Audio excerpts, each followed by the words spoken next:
Izpraševanje vesti glede naših besed nam pomaga razumeti, če smo kristjani luči, teme ali sivine. To je poudarek iz papeževe homilije med današnjo jutranjo mašo v kapeli doma svete Marte.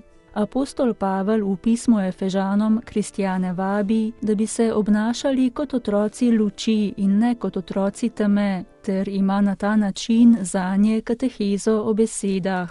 Ljudi se namreč prepozna prav po njihovem govorjenju.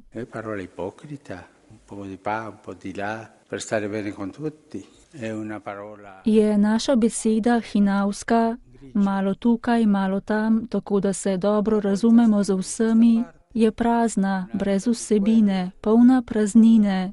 Je prostaška beseda, trivialna, to je posvetna.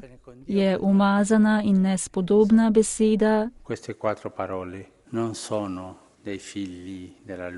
Te 4 besede ne pripadajo otrokom luči, ne prihajajo od Svetega Duha, ne prihajajo od Jezusa, niso evangelske besede.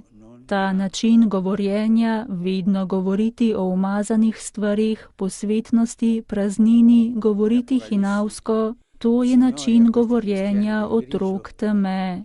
Papež Frančišek je homilijo nadaljeval z vprašanjem, kakšna pa je beseda svetnikov oziroma beseda otrok luči. To nam pove Pavel, ki nam pravi, naj posnemamo Boga, hodimo v ljubezni, v dobroti, v blagosti. Siate misericordiosi, dice Paolo.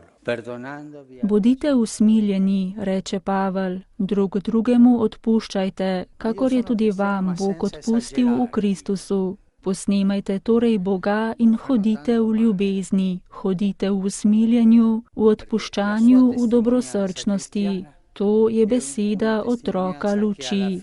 Obstajajo kristjani, ki so svetli, polni luči, ki si prizadevajo služiti Gospodu s to lučjo, je nadaljeval papež.